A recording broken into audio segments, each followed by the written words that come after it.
Hello my dear friends, good morning all of you. और मेरा नाम है प्रदीप नारायण और आप देख रहे हैं खूबसूरत सा चैनल ब्रेन बॉक्स एकेडमी। तो आज हम लॉगरिथम के बारे में पढ़ने जा रहे हैं और इस लॉगरिथम का यूज़ करके हम फिजिक्स में, केमिस्ट्री में या मैथमेटिक्स में किस प्रकार कॉम्प्लिकेटिंग न्यूमेरिकल्स को या प्रॉब्लम को सॉल्व कर सकते हैं। मतलब लॉगरिथम एक ऐसा हथियार है, एक टूल है, उसका यूज़ करके हम कॉम्प्लिकेटिंग न्यूमेरिकल्स को इजीली सॉल्व कर सकते हैं। तो इस लॉगरिथम के बारे में हमको पढ़ना पड़ेगा कि ये लॉगरिथम हमारे लिए कितना इम्पोर्टेंट है और ये हमारी किस प्रकार मदद करता है। तो इस लॉगरिथम को समझना बहुत ज़रूरी होता है। एक बार हम इसका पहले इंट्रोडक्टरी पार्ट पढ़ेंगे। यहाँ पे मैंने कुछ की पॉइंट्स लिखे हुए हैं। हमको आज पढ़ना है लॉगरिथम। लॉगरिथम के बारे में हमको अंडरस्टैंड करना है कि लॉगरिथम किस प्रकार हमारी मदद करता है और इसका यूज़ करके हमको नंबर ऑफ न्यूमेरिकल्स या प्रॉब्लम को सॉल्व करना है। और किस टाइप के प्रॉब्लम रहेंगे, कॉम्प्लिकेटिंग प्रॉब्लम्स रहेंगे, क्योंकि इजी प्रॉब्लम तो हम ऐसे ही सॉल्व कर सकते हैं, लेकिन फिजिक्स में बहुत भारी भारी या बहुत लेंदी टाइप के प्रॉब्लम्स होते हैं।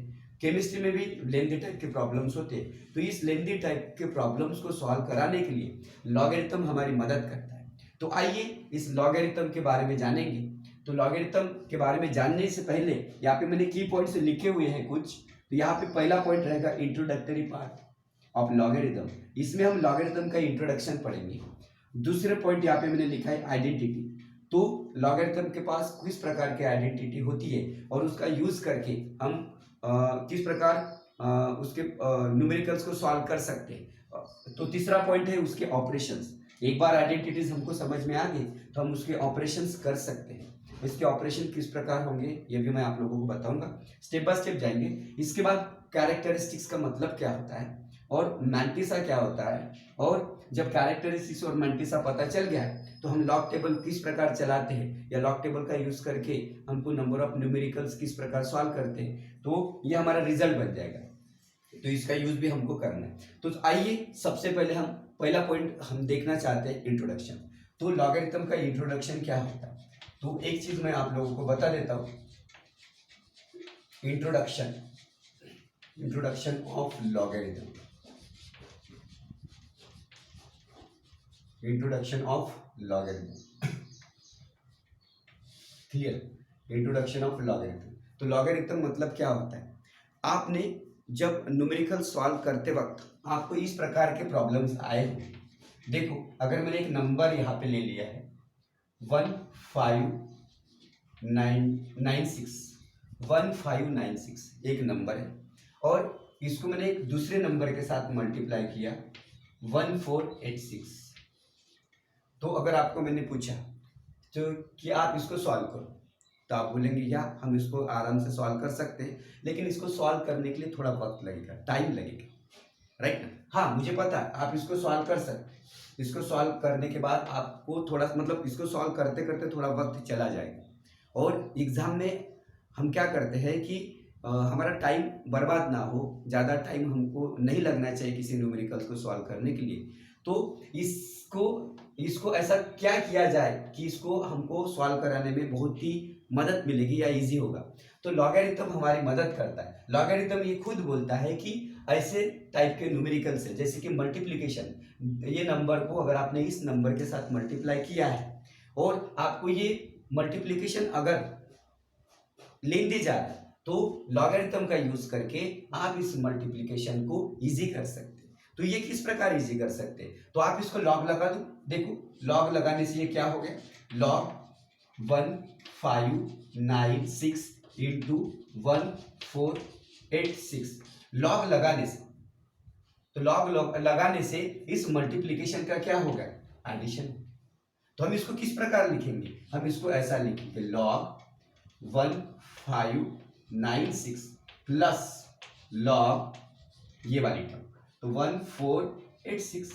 तो देखो, अभी हम इसका लॉग निकालेंगे, फिर बाद में इसका लॉग निकालेंगे। मतलब हमने जहाँ पे कॉम्प्लिकेशन था, अभी तो ये इजी था, लेकिन इसमें अगर बहुत सारे मल्टीप्लिकेटिव टर्म्स रहेंगे तो हम इसको कैसे सॉल्व करेंगे।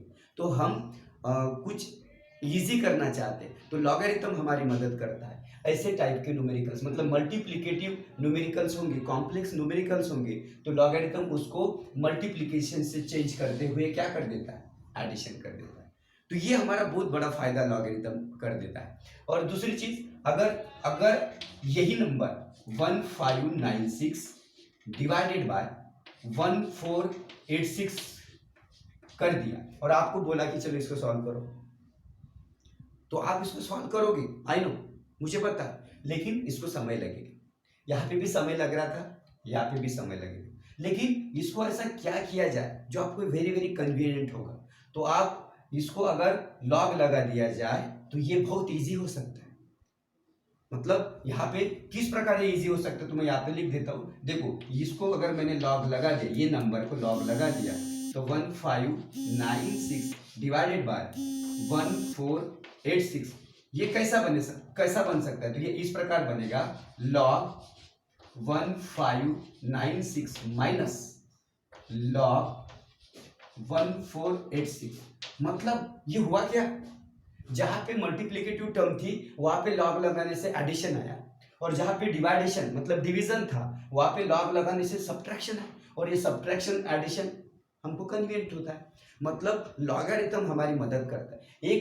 ये एक जैसा हमारा फ्रेंड है, जैसे कि हम जब प्रॉब्लम में फंसे हुए रहते तो हमारे जो फ्रेंड्स होते हैं हमको उस प्रॉब्लम से निकालते, मदद करते। उसी प्रकार यहाँ पे मैथमेटिक्स में जो नंबर ऑफ न्यूमेरिकल्स होते हैं, फिजिक्स में भी कॉम्प्लिकेटिंग, सबसे ज़्यादा कॉम्प्लेक्स नंबर फिजिक्स में होते हैं, उसको सॉल्व करने के लिए हमको लॉगरिथम टेबल की जरूरत पड़ती है। तो ये लॉगरिथम टेबल हमारा फ्रेंड है, तो ये लॉगरिथम टेबल हमारी मदद करता है, प्लस को मल्टीप्लिकेशन को प्लस करता है और डिवाइडेशन को माइनस करता है। तो ये हमको बहुत इजी हो सकता है। तो आइए इस लॉगरिथम की डेफिनेशन को हम समझेंगे। तो लॉगरिथम होता क्या है, तो हम यहाँ पे लिख सकते हैं, logarithm is the mathematical tool. Logarithm is the mathematical tool which is used, यहाँ पे मैं लिखूंगा, logarithm is mathematical tool which is used to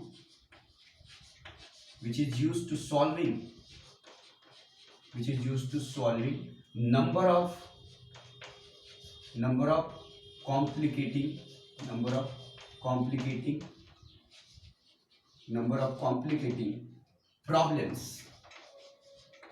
complicating problems in maths, physics and chemistry also.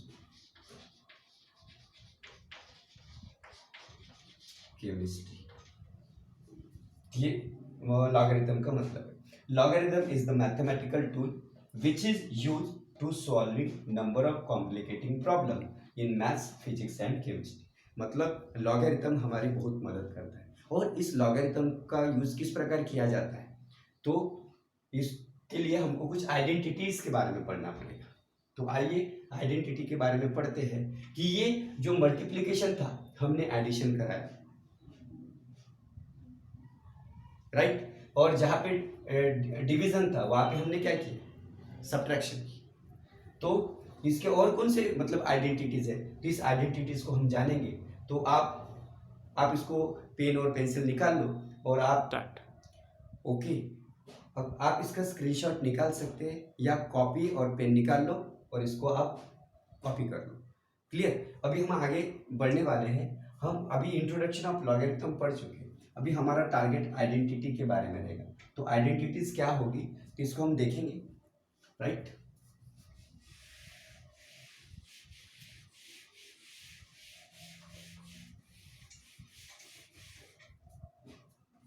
तो आइडेंटिटीज हमारा सेकंड पॉइंट है, identity.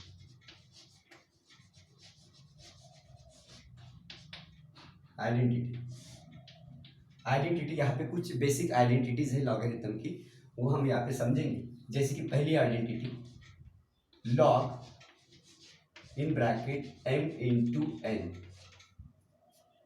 अभी इसके पहले आपने एक नंबर लिया था, उसी नंबर के साथ मल्टीप्लाई किया था, और इसको मैंने कैसे लिखा था याद करो, log m plus log n। मतलब हम log तो लगा रहे हैं, लेकिन log ऐसा क्यों लिख रहे? मल्टीप्लिकेशन को हमने एडिशन दिया था, इसके पहले एक नंबर लिया था मैंने, दो नंबर्स को मल्टीप्लाई किया था और उसी नंबर को डिवाइड किया। मतलब वो वैसा वैसा मैं क्यों कर पाया? क्योंकि वो आइडेंटिटी थी। और आइडेंटिटी कौन सी है? तो log m into n equals to क्या बनेगा? log m plus log n। तो इस आइडेंटिटी का नाम है, इसको बोलते हैं प्रोडक्ट। इसको क्या बोलते हैं? इसको बोलते हैं प्रोडक्ट लॉ। इसको क्या बोलते हैं? Product law. क्लियर? और देख दूसरी आइडेंटिटी है यहाँ पे कि अगर log m divided by n होता, ऐसा भी मैंने करा के दिया, तो यहाँ पे मैंने कौन सी आइडेंटिटी का यूज किया था? बताओ, log m minus log n। और इसका भी तो नाम होगा। अगर ये प्रोडक्ट लॉ है तो ये क्या बनेगा? इसको हम बोलेंगे क्वोशिएंट लॉ। इसको हम बोल सकते हैं क्वोशिएंट लॉ या डिविडेंड लॉ, ऐसा बोल सकते हैं। क्वोशिएंट लॉ, ये क्वोशिएंट लॉ। और एक तीसरी आइडेंटिटी है, ये तीसरी आइडेंटिटी log m का पावर n, ये वाली तीसरी आइडेंटिटी। तो हम इसको कैसा लिख सकते हैं? n log m। देखो ये जो n का पावर आगे आ जाएगा, n log m बन जाएगा। क्लियर? तो ये इसका भी नाम होगा, तो इसका नाम है पावर लॉ। इसको पावर लॉ बोला। ये तीन बेसिक आइडेंटिटी है और हमको इसी तीन आइडेंटिटी का यूज करके नंबर ऑफ न्यूमेरिकल्स को सॉल्व करना है। तो एक बार log m इंटू एन आपको क्या मिला? log m plus log n, product law. log m by n आपको क्या मिला? log m minus log n, quotient law. Third वाला log m power n equals to क्या बन जाएगा? n log m power. Clear? तो ये आइडेंटिटीज है। तो अभी ऑपरेशंस के बारे में हम पढ़ लेते हैं। हमारा तीसरा पॉइंट ऑपरेशन। तो आप इस आइडेंटिटी का स्क्रीनशॉट ले सकते हैं या कॉपी और पेन होगा तो आप इसको लिख सकते हैं। क्लियर? तो आगे बढ़ते हैं और तीसरा पॉइंट हमारा रहेगा ऑपरेशन।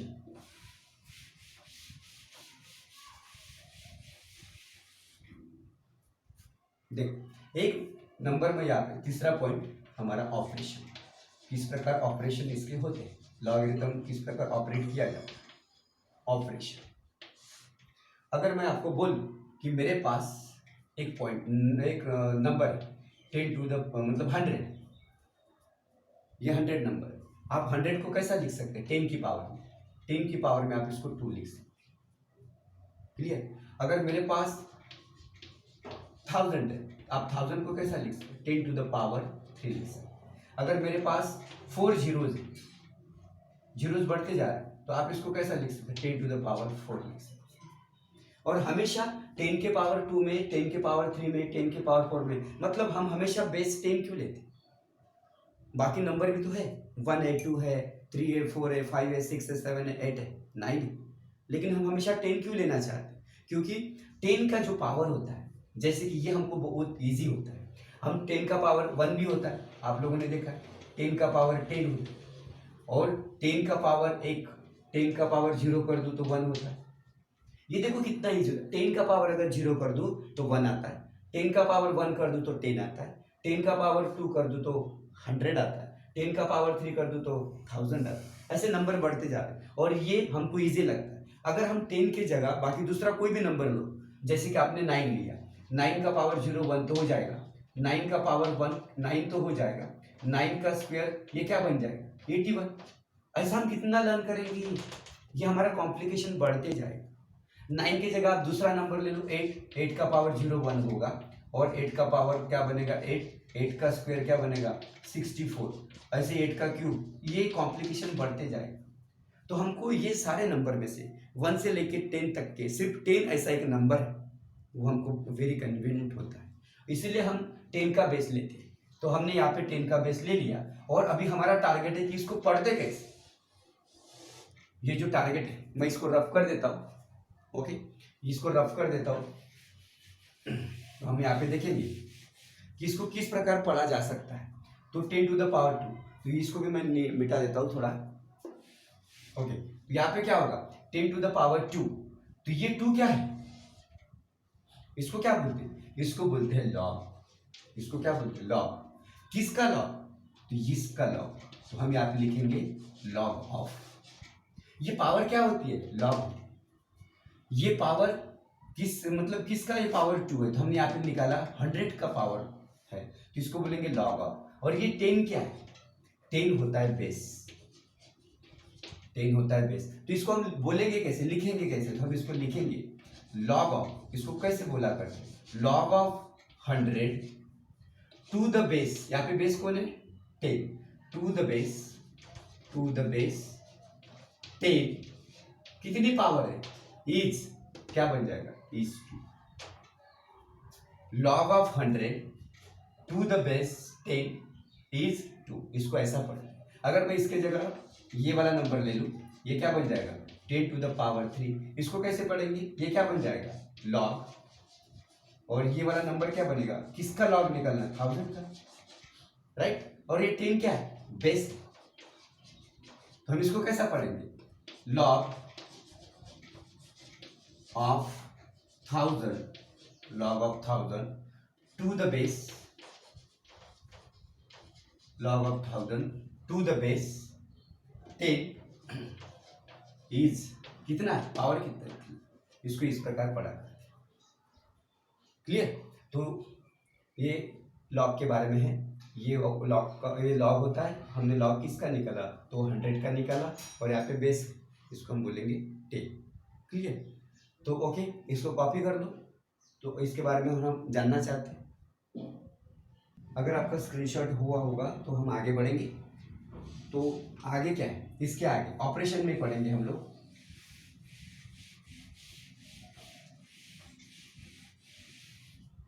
तो यहाँ पे देखेंगे कि लॉगरिथम दो टाइप के होते हैं। लॉगरिथम दो टाइप के होते हैं, एक होता है नेचुरल लॉग और एक होता है कॉमन लॉग। तो logarithm can be two types, divided into two types. One is the natural log, ये क्या बन जाएगा? Natural log. और दूसरा होगा कॉमन लॉग।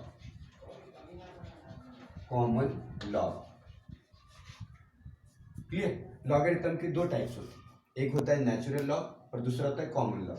तो हम नेचुरल लॉग मतलब क्या होता है उसके बारे में देखेंगे। Natural log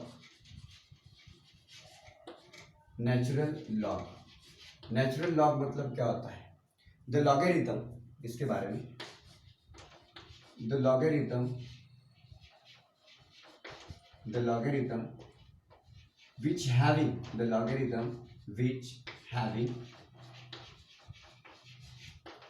which having base e,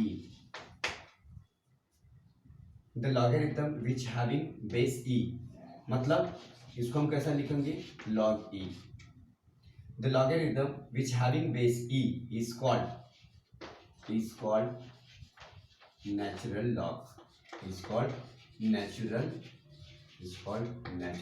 log, ये उसकी डेफिनेशन। नेचुरल लॉग क्या होता है? क्लियर? तो नेचुरल लॉग, इसकी वैल्यू भी होती है, और इट हैविंग वैल्यू, और इसकी एक वैल्यू होती है नेचुरल लॉग की, इट हैविंग वैल्यू, मतलब log e इक्वल्स टू क्या बन जाएगा? इसकी वैल्यू, जब log e की वैल्यू कितनी होती है? ये बनेगा 2.718, ये log e की वैल्यू। क्लियर? हमने देखा कि लॉगरिथम के टू टाइप्स होते हैं, एक होता है नेचुरल लॉग, दूसरा होता है कॉमन लॉग। हमने यहाँ पे नेचुरल लॉग की डेफिनेशन देख ली। The logarithm which having base e, मतलब log e is called natural log, और इसकी वैल्यू कितनी होती है? 2.718। क्लियर? लेकिन एक दूसरा लॉग है कॉमन लॉग, राइट ना? तो इसके बारे में हम कॉमन लॉग के बारे में देख रहे हैं अभी, तो आप इसका स्क्रीनशॉट ले लो। ओके, तो सेकंड वाला है कॉमन लॉग। कॉमन लॉग क्या होता है? कॉमन लॉग डेफिनेशन देखो किस प्रकार में लिखूंगा। द लॉगरिथम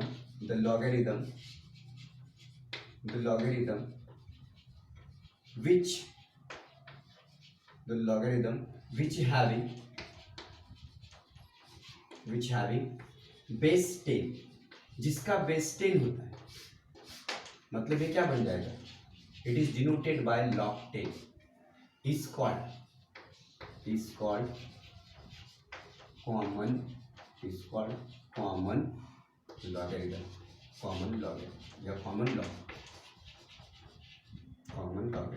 ये बनी। और log 10 की वैल्यू कितनी होती है? log 10 इक्वल्स टू कितना होता है? 1। क्लियर? मतलब नेचुरल लॉग और कॉमन लॉग हमने देखा। नेचुरल लॉग मतलब log e से डिनोट की जाती है और इसकी वैल्यू कितनी होती है? 2.718। और ये है कॉमन लॉग यहाँ पे कॉमन लॉग की वैल्यू थी। कॉमन लॉग मतलब log 10 इक्वल्स टू क्या बन जाएगा? 1। लेकिन जब कॉम्प्लिकेटेड न्यूमेरिकल्स फिजिक्स में, मैथ्स में, केमिस्ट्री में हम सॉल्व करते हैं तो जनरली हम कॉमन लॉग का इस्तेमाल करते हैं। नेचुरल लॉग की वैल्यू थोड़ी 2.718 है, इसका इस्तेमाल हम नहीं करते। तो हम यहाँ पे कॉमन लॉगरिथम के बारे में पढ़ने जाएंगे। तो अगला टॉपिक हमारा कॉमन लॉग रहेगा और इसके क्या ऑपरेशन है ये हम देखना चाहते हैं। क्लियर?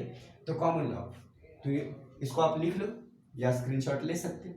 क्लियर? तो अभी हमारा अगला टॉपिक रहेगा कॉमन लॉग। इसको हम डिटेल में पढ़ना चाहते हैं कि कॉमन लॉग होता है क्या और इसी की हमको ज़रूरत है। तो आइए कॉमन लॉग क्या होते हैं इसको अंडरस्टैंड करेंगे। कॉमन लॉग मतलब कॉमन लॉगरिथम। इसके दो टाइप्स होते हैं।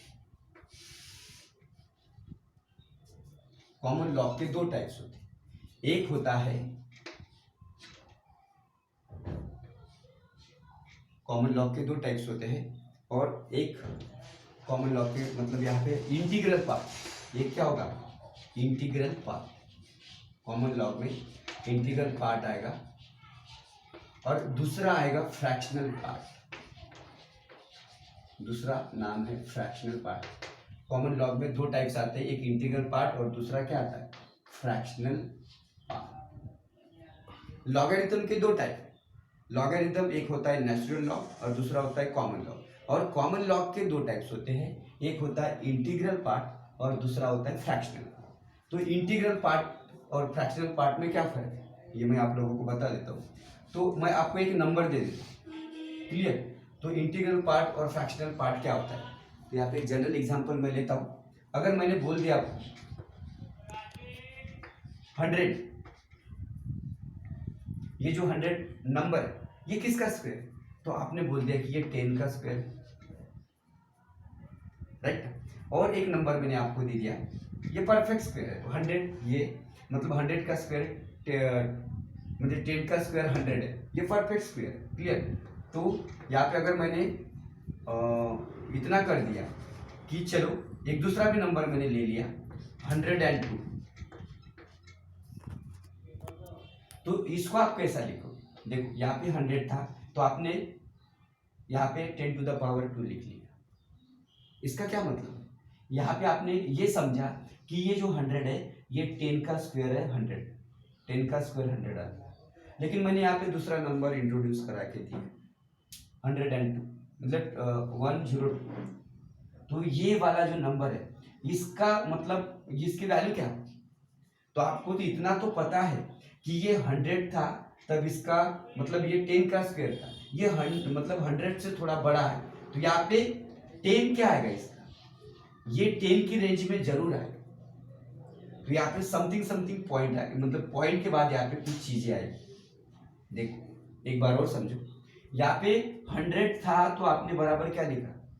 10 का स्क्वायर। लेकिन अगर मेरे पास 102 ऐसा नंबर है तो इसको आप किस प्रकार लिखना चाहोगे? क्योंकि आपको पता है अगर काश ये 100 होता तो इसका आंसर 10 आया रहता, लेकिन 102 है इसलिए इसका आंसर 10 पॉइंट समथिंग आएगा। तो यहाँ पे पॉइंट जरूर आएगा और ये वाला इधर कुछ तो भी नंबर आएगा। तो ये वाला जो नंबर बनेगा इसको हम बोलेंगे फ्रैक्शनल। इसको क्या बोलेंगे? Fractional number. यहाँ पे जो नंबर आएगा 10 पॉइंट के बाद, कुछ भी हो सकता है, 1 हो सकता है, 2 हो सकता है, कुछ भी आ सकता है। तो ये पॉइंट के बाद जो नंबर आता है उसको बोलते हैं फ्रैक्शनल। और ये जो 10 है इसको बोलते हैं इंटीग्रल। इसको कौन सा पार्ट बोलते हैं? Integral part. एक बार थोड़ा और ध्यान दो। हम यहाँ पढ़ रहे common log. Common log there are 2 types, one is the integral part and second one is the fractional. तो यहाँ पे मैंने एक जनरल एग्जांपल दिया है कि चलो 100 है, ये किसका स्क्वायर है, 10 टू द पावर 2 का। लेकिन जब मैंने 102 नंबर लिया तो आपको मैंने इसको पूछा कि ये किसका स्क्वायर हो सकता है, तो आपने बोला कि अगर ये 100 रहते तो ये 10 का स्क्वायर, लेकिन ये 2 से बड़ा है, मतलब 100 से 2 बड़ा है, तो यहाँ पे 10 पॉइंट समथिंग समथिंग आएगा। यहाँ पे जो पॉइंट के बाद जो नंबर्स आएगा वो उसको बोलेंगे हम फ्रैक्शनल नंबर्स, और ये जो 10 है यहाँ पे पॉइंट के इधर जो नंबर आएगा उसको बोलेंगे इंटीग्रल पार्ट। क्लियर? तो ये इंटीग्रल पार्ट का एक नाम होता है और इस फ्रैक्शनल पार्ट का भी एक नाम होता है। तो इंटीग्रल पार्ट को बोलते हैं कैरेक्टरिस्टिक्स। तो इसका एक नाम हम यहाँ पे लिखेंगे, इंटीग्रल पार्ट को बोलते हैं, इंटीग्रल पार्ट का नाम होता है, इसको हम क्या बोलते हैं, कैरेक्टरिस्टिक्स। इसको क्या बोलते हैं, कैरेक्टरिस्टिक्स। क्लियर? क्योंकि हमारा अगला टॉपिक कैरेक्टरिस्टिक्स और मैंटिसा है। तो ये कैरेक्टरिस्टिक्स वर्ड आया कहाँ से, तो ये जो इसका जब हम 102 का हम निकालने गए, इसका रूट निकालेंगे तो हमको मालूम है कि 10 पॉइंट समथिंग समथिंग का स्क्वायर करेंगे तो ये आएगा। तो यहाँ पे हमने ऑब्जर्व किया पॉइंट के बाद जो पार्ट आता है वो फ्रैक्शनल पार्ट होता है, और पॉइंट के पहले जो पार्ट है उसको इंटीग्रल पार्ट बोलते हैं। तो इंटीग्रल पार्ट को हम क्या बोल सकते हैं, integral part called as characteristics and fractional part जो पॉइंट में आता है, फ्रैक्शनल पार्ट मतलब फ्रैक्शनल नंबर या पार्ट जो आप यहाँ पे लिख सकते हो, fractional part called as mantissa. इसको हम क्या बोल सकते हैं, मैंटिसा। तो अभी आपको कैरेक्टरिस्टिक्स और मैंटिसा क्या है ये समझ में आया। कैरेक्टरिस्टिक्स मतलब इंटीग्रल पार्ट एंड मैंटिसा मतलब फ्रैक्शनल पार्ट। क्लियर? तो ये चीज़ें यहाँ पे होगी। तो चलो अभी हमारा टारगेट रहेगा कैरेक्टरिस्टिक्स और मैंटिसा, इसके बारे में थोड़ा डिटेल पढ़ेंगे। कैरेक्टरिस्टिक्स क्या होता है, मैंटिसा क्या होता है, इसके बारे में हम अंडरस्टैंड करेंगे। तो आइए हमारा अगला टॉपिक कैरेक्टरिस्टिक्स मैंटिसा रहेगा, इसको हम अंडरस्टैंड करते हैं। तो आप इसका स्क्रीनशॉट ले सकते हैं या